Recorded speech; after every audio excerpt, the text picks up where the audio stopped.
در مدت شب 2 تا گراز دریایی اطراف قایق او پیدا شدند. پیرمرد صدای حرکت و نفس آنها را میشنید. حتی او میتوانست تفاوت صدای پره بینی نر و ماده آنها را نیز تشخیص بدهد. پیرمرد گفت: آیا خوب هستند؟ آنها بازی می کنند، شوخی می نمایند و همدیگر را هم دوست دارند. آنها مثل ماهی‌های بالدار برادرهای ما هستند. بعد شروع کرد به ترحم و شفقت نمودن به ماهی بزرگی که به قلاب افتاده بود. فکر کرد که او خیلی باشکوه و نیرومند است. چه کسی می‌داند که چند سال عمر دارد؟ هیچ وقت من ماهی به این نیرومندی صید نکردم. شاید او در جستن خیلی ماهر باشد.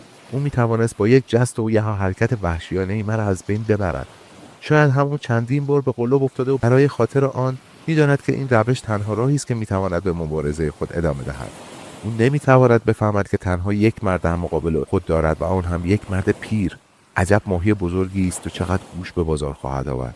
البته اگر گوشتش خوب باشد.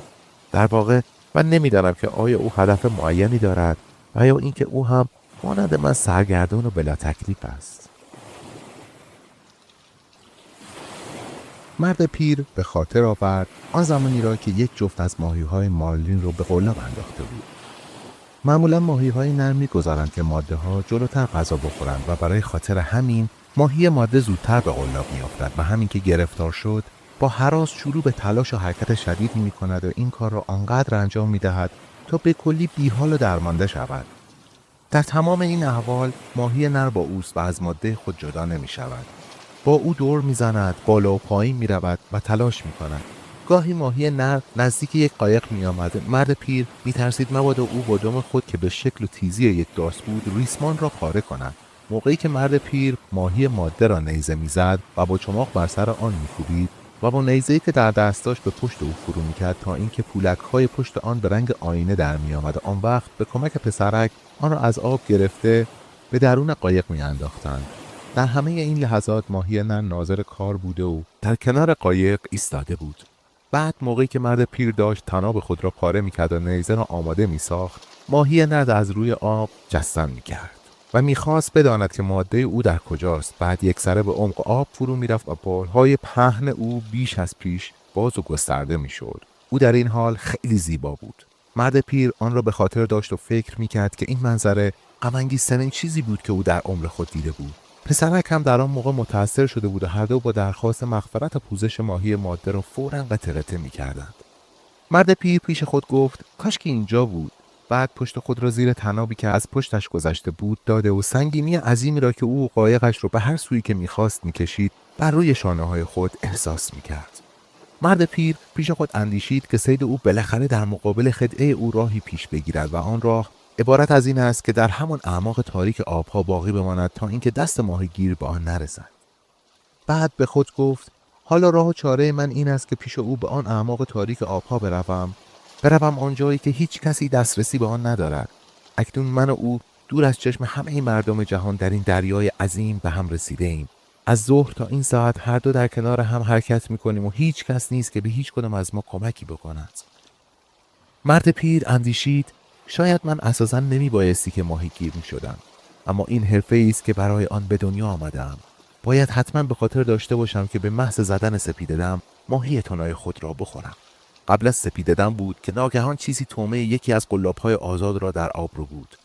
پس از شنیدن صدای شکستن چیزی دید که ریسمان دارد به طرف بالا میآید و در تاریکی شب کارد خود را از غلاف بیرون کشید. یکی از ریسمان‌های یدکی را بریده و در حالی که سنگینی و فشار ریسمان متصل به ماهی را بر روی شانه چپ خود انداخته بود، ریسمان بریده را به طنابی که ماهی بزرگ به قلاب آن آویخته بود گره زد. مرد پیر با سرعت و چابکی خاص و با یک دست و طناب را به هم گره زد. حالا دیگر او 6 حلقه از ریسمان یدکی آماده کرده بود که 2 تای از آنها ریسمان‌هایی بودند که طعمه‌های آنها را ماهی‌ها از سر قلاب‌ها را بوده بودند. همه این ریسمان‌ها اکنون به هم متصل و پیوند گردیده بود. همین که صبح شد، آن ریسمان دیگر را که با طعمه در آب مانده بود بیرون آورد و بر ریسمان‌های دیگر خواهم بست. من یک قلاب به اضافه 1200 پا از ریسمان بسیار خوب خود را که به ریسمان کاتالان معروف است از دست دادم. بعد گفت: اما کدام ماهی دیگری میتواند جای این را بگیرد؟ من نمیتوانم بفهمم چه نوع ماهی بود. اینکه الان طعمه را بود، آیا ممکن است که یک ماهی مالی و یا یک کوسه ماهی باشد؟ من اصلا نتوانستم آن را احساس بکنم. میبایستی هرچه زودتر از دست او خود را خلاص کنم. بعد با صدای بلند گفت کاشکی پسرک رو با خود داشتم. بعد پیش خودش فکر کرد که حالا تو دیگر پسرک رو با خود نداری، فقط خودت برای خودت مانده‌ای. در موضوع ریسمان دوم هم که خوب از عهده کار برآمدی. می‌خواهد تاریکی و یا غیر تاریکی باشد، هرچه هست باید زودتر آن ریسمان را قطع کرده و 2 ریسمان باقی مانده را به هم ببندی. همین کار را هم انجام داد. انجام این کار در تاریکی خیلی مشکل بود. همان موقعی که مشغول بستن ریسمان بود، ماهی حرکت سریعی کرد و مرد پیر را با صورت به کف قایق افکند. بر اثر این پیش آمد زیر چشم او بریده شد و خون تا روی صورتش جاری گشت. خونریزی زیاد دوام نکرد و همونجا دلمه شد و دیگر تا چانه‌اش نرسید. مرد پیر کارش را انجام داد و خود را بلند کرده دوباره به چوب دیوار قایق تکیه زد. بعد از لحظه‌ای کیسه‌ای را که پشت خود گذاشته بود آرام جابجا کرد تا اینکه فشار طناب از جای خود در پشت او به محل دیگری منتقل شود. وقتی طناب متصل به ماهی را جابجا می‌کرد، سنگینی عظیم ماهی را در پشت خود و روی شانه‌هایش احساس نمود. ضمناً دستش را از کنار قایق درون آب گذاشت و به این طریق حرکت مداوم قایق را روی آبها دریافت. با خود اندیشید متعجبم که آن حرکت سریع را برای چه انجام داد. بایستی که مفتول روی برجستگی بزرگ پشت او افتاده باشد. مسلماً پشت او به خستگی و گفتگی پشت من نیست، اما او قادر نخواهد بود که برای مدت طولانی این قایق را با خود بکشاند، حالا هر قدر هم که میخواهد بزرگ باشد. از طرف دیگر استنباط میکنم که ممکن است اشکالی فراهم بکند و حرکت سریع و سختی نماید. برای این کار تعداد زیادی از ریسمان را برای احتیاط کنار گذاشتم. با صدای نرمی قدری بلندتر گفت ای ماهی، من تا موقعی که جان در بدن دارم با تو خواهم بود. بعد با خود اندیشید او هم همین کار را خواهد کرد و با من خواهد بود. پس از این خیال ساکت در انتظار سپیده‌دم باقی ماند.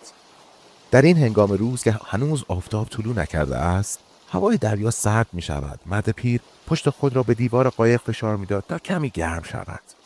هنگام سپیده‌دم بود که ریسمان به حرکت درآمد و مقدار زیادی از آن به درون آب فرو رفت. قایق آهسته آهسته جلو می رفت و وقتی که اولین تیغه آفتاب از پشت آبها سر زد، هنوز ریسمان در روی شانه راست او بود. مرد پیر گفت او دارد به سوی شمال حرکت می کند و حال آنکه جریان آب به سوی مشرق است. آرزو می کنم که او هم مسیر خود را با جریان آبها یکی می کرد. آن وقت دیگر معلوم شد که خسته شده است. وقتی که خورشید بالا گرفت، مرد پیر دریافت که ماهی هنوز ناتوان نگشته است. فقط یک امید ظاهر شده بود و آن این بود که ماهی در عمق کمتری مشغول حرکت بود. این وضع حتما دلالت بر آن نمی کرد که او می خواهد جهش بکند، اما چنین حرکتی خیلی دور از احتمال هم نبود.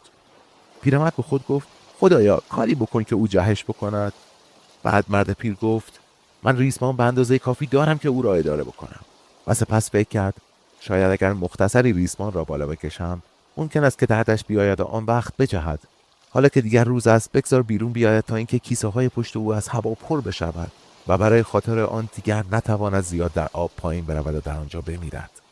او خواست که ریسمان را قدری بیشتر بکشد، اما دید که کشش آن به حدی است که دیگر محلی برای فشار بیشتر ندارد. بعد فکر کرد که نبایستی آن را تکان سخت بدهد، زیرا فشار فوق‌العاده بر ریسمان شکافی را که قلاب در دهان ماهی به وجود آورده بزرگتر می کند.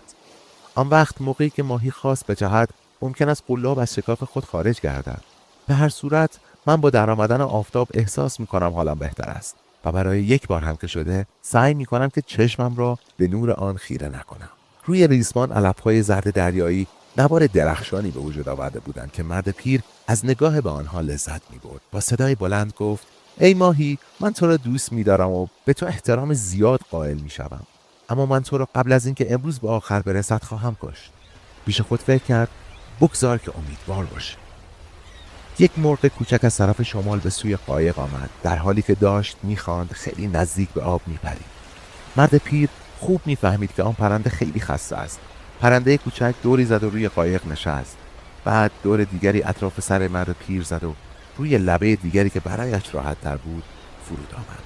مرد پیر از پرنده پرسید تو چند سال داری؟ آیا این سفر اولت است؟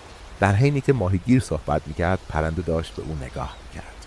پرنده آنقدر خسته بود که حتی محلی را که روی آن نشست نخواست آزمایش بکند. به عجله بدان نزدیک شده و پنجه‌های کوچک و ظریف خود را فوراً بر روی لبه قایق گذاشت. مرد پیر گفت آنجا محکم است، خیلی هم محکم است. تو نبایستی که این همه خسته باشی. حالا که دیشب هم هیچ بادی نمی‌وزیده.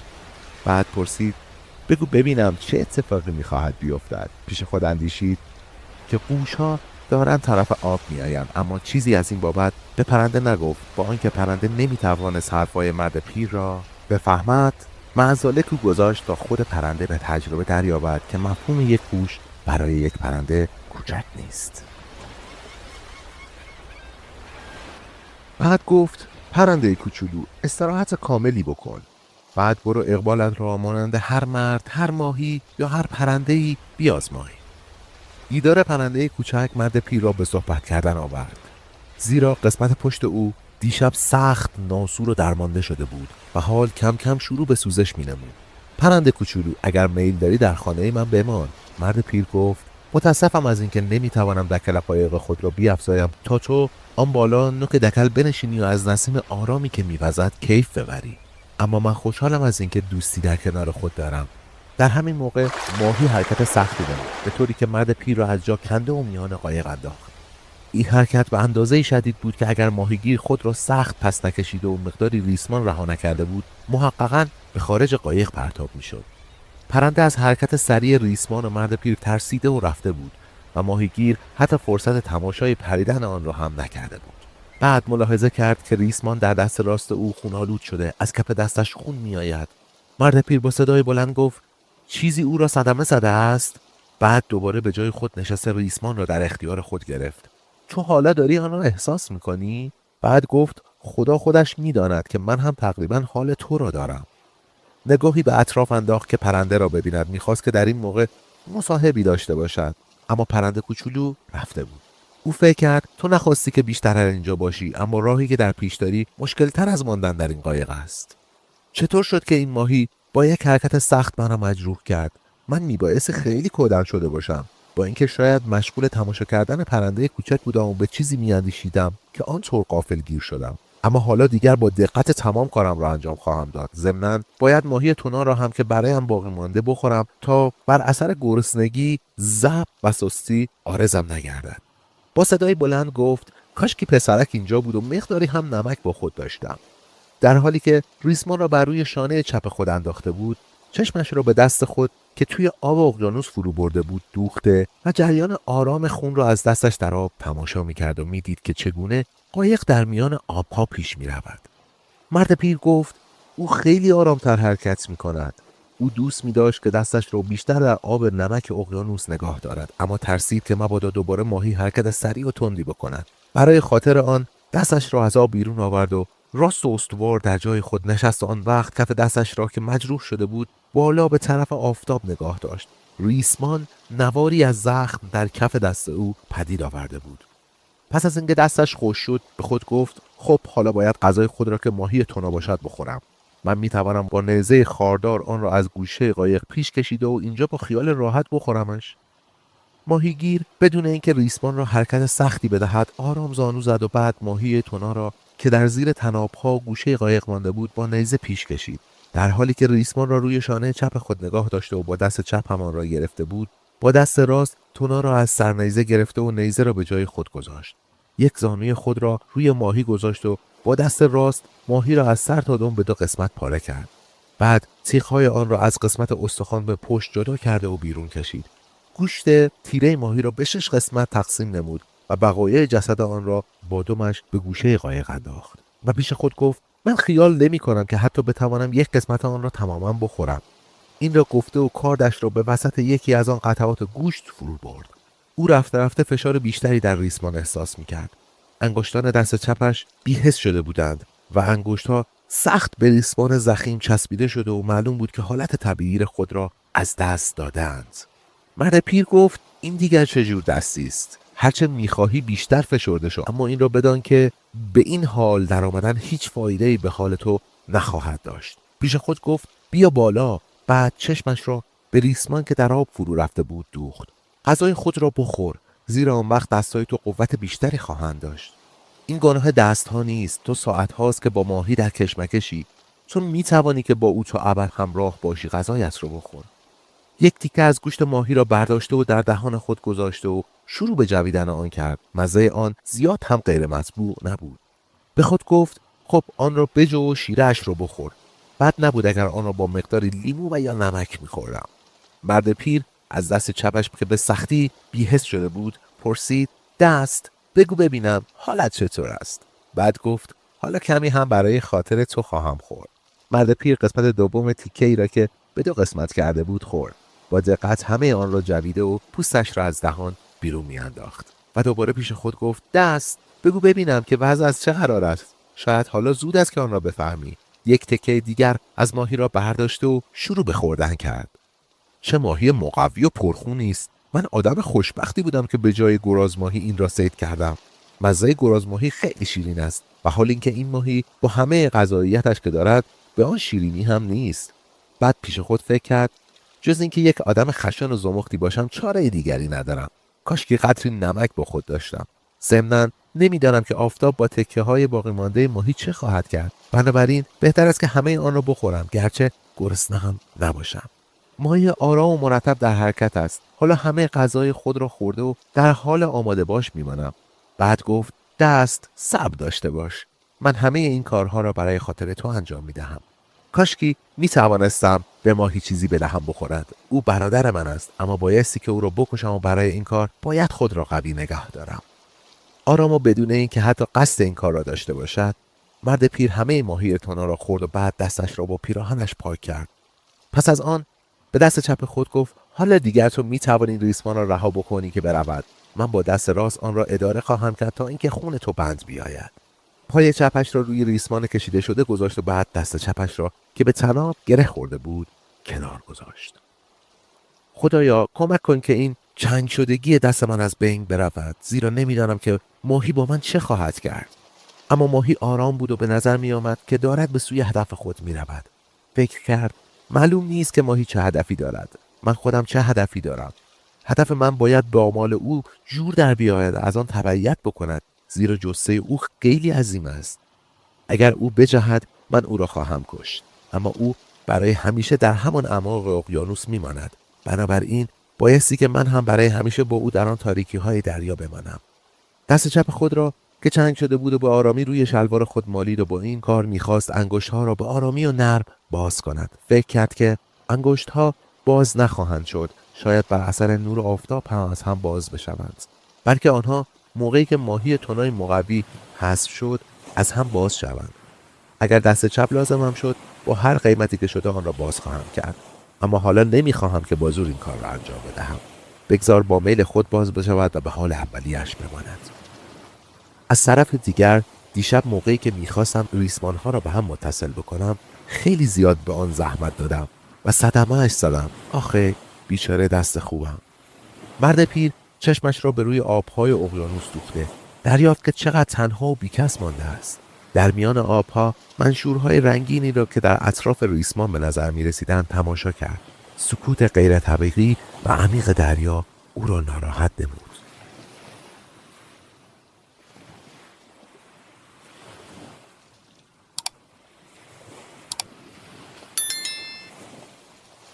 بر اثر باد ابرها داشتند خود را بالاتر می کشیدند. مرغابی‌های وحشی از دور بالهای خود را به آسمان می ساییدند. بعد در هم می رفتند و دوباره اوج می گرفتند. مرد پیر می دانست که هیچ مردی در دریا تنها نمی ماند. فکر کرد که چطور بعضی از مردم هراس دارند از اینکه با یک قایق کوچک در دریا از نظر ناپدید گردند. اما او می دانست که آنها حق دارند، زیرا در برخی از ماه‌ها هوا زود عوض می شود. این موضوع در ماه‌های طوفانی مصداق پیدا می کند و حال آنکه اکنون ماه انقلاب دریا نیست. نگاهش را به آسمان دوخته بود. کپه‌های سفید ابر به شکل نوار بستنی که روی هم قرار گرفته باشد به نظر می رسید و در بالای آن کپه‌ها چند آویز ابر سفید در بلندی‌های آسمان ماه سپتامبر آرام حرکت می کردند. به خود گفت نسیم ملایمی است و بعد به ماهی گفت ماهی این هوا برای من دلچسب‌تر است تا برای تو. انگشتان دست چپش هنوز بی‌حس بودند اما آرام آرام داشت آنها را نرم می‌کرد. من از بی‌حس شدن نفرت دارم. این یک نوع خیانت است که از بدن خود آدم سر می‌زند. عمل استفراغ و یا اسهال که از خوردن چیزهای گندیده و یا مسموم عارض آدم می‌شود. در مقابل حضور دیگران نوعی اهانت است و حالان که بی‌حس شدن یکی از عضلات اهانت و حقارتی است که انسان درباره خودش می‌کند و غالباً هم این حادثه در مواقع تنهایی به سر وقت آدم می‌آید. مرد پیر اندیشید اگر پسرک اینجا بود او می‌توانست که انگشت‌های مرا بمالد و آن را هم از هم باز بکند، اما آنها دوباره به حال خود برمیگشتند. بعد با دست راستش احساس کرد که در کشش ریسمان و حرکت آن تغییری پدید آمد. دست چپش را محکم روی ران زده و به طرف آب متمایل گشت. دید که ریسمان دارد سوی بالا می آید. گفت دارد بالا می آید و بعد ادامه داد بیا دست، بیا کمک کن، خواهش می کنم. به حال عادی خود برگرد. ریسمان رفته رفته بالا آمد و بالا آمد تا اینکه موجی از آبها برخاست و از کنار قایق بالا رفت و بعد ماهی خود را به روی آب رساند. او با عظمت تمام بالا می آمد و آب از کنارهای بدنش به پایین می ریخت. در شعاع آفتاب رنگ او روشن بود. پشت و سرش به رنگ ارغوانی بود و از تابش نور خورشید پهلویش به رنگ قفایی روشن در آمده بود. دارای اره‌ای بود به درازی و شکل چوگان و به تیزی شمشیر. ماهی همه بدن حجیم خود را آرام آرام از آب بیرون کشیده و دوباره با سر در آب غوطه برگردید. ماهیگیر پیر دم بزرگ و برنده آن را دید که متعاقب بدنش توی آب فرو رفت. مرد پیر گفت او 2 پا از قایق هم بلندتر است. ریسمان آهسته آهسته بیرون میرفت و ماهی هم هیچ ترس و هراسی نداشت. ماهیگیر میخواست با دست خود و با همه قدرتش ریسمان را تا حدی که پاره نشود نگاه دارد. او میدانست که اگر او نتواند با اعمال زور تدریجی ماهی را از حرکت باز دارد مسلماً طناب را پاره کرده و با خود خواهد برد. اندیشید که او ماهی بزرگی است و من باید که متقاعدش بکنم. نباید بگذارم که او همه قدرتش را به کار بیاندازد و به سرعت از این معرکه دور بشود. اگر من جای او بودم با سرعت و قدرت زیاد راه میافتادم تا اینکه همه چیز را پاره بکنم. اما خدا را شکر که آنها هوش و فهم ما را که آنها را میکشیم ندارند. ضمناً خیلی نجیبتر و تواناتر از ما هم هستند. مرد پیر ماهی‌های بزرگی را در عمر خود صید کرده بود که 2 تا از آنها بیش از 1000 پوند وزن داشتند، اما هیچگاه در شکار آنها تنها نبوده است. اما اکنون تنها و بدون کمک، کاملا دور از خشکی و با یک دست مجروح و بی‌حس شده با ماهی عجیبی روبرو شده بود که تاکنون به بزرگی آن نه ماهی صید کرده و نه حتی شنیده بود که کسی صید کرده باشد. فکر کرد بالاخره دست چپم از حالت بی‌حس شدگی خارج خواهد شد تا به دست راست کمک بکند. 3 چیز با هم برادر هستند: ماهی و 2 دست من. او باید که از بی‌حس شدگی خلاص گردد. ماهی دوباره حرکت را آرام کرده و بر طبق معمول سابقش جلو رفت. پیرمرد اندیشید تعجب می‌کنم که چرا او از آب بیرون جهید. شاید او از آب بیرون آمد تا قدرت خود را به من نشان بدهد. کاشکی من هم می‌توانستم به او نشان بدهم که چه جور مردی هستم. آن وقت ممکن بود که متوجه بی‌حس شدگی دستم بشود. بهتر است که او فکر بکند که من بالاتر از آن هستم که واقعا حالا میباشم. و بعد فکر کرد چه خوب بود اگر من ماهی بودم. همه آن چیزهایی را که او دارد من هم داشتم، به اضافه تمایلات و شعور خودم. مرد پیر خود را به چوب دیوار قایق تکیه داده شروع به احساس درد کرد.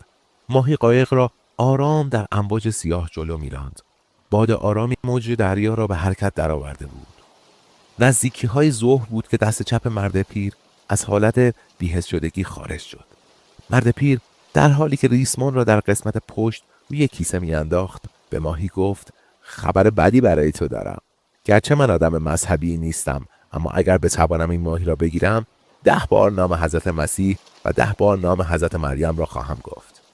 ضمناً اگر موفق به کشتن آن گردم نذر می‌کنم که به زیارت کوبر باکره بروم. و بعد شروع کرد به خواندن دعا. گاهی آنقدر زیاد احساس خستگی می‌کرد که اساساً دعا از یادش می‌رفت و برای خاطر این سعی می‌کرد که به صورت خودکار و با سرعت آنها را تمام بکند.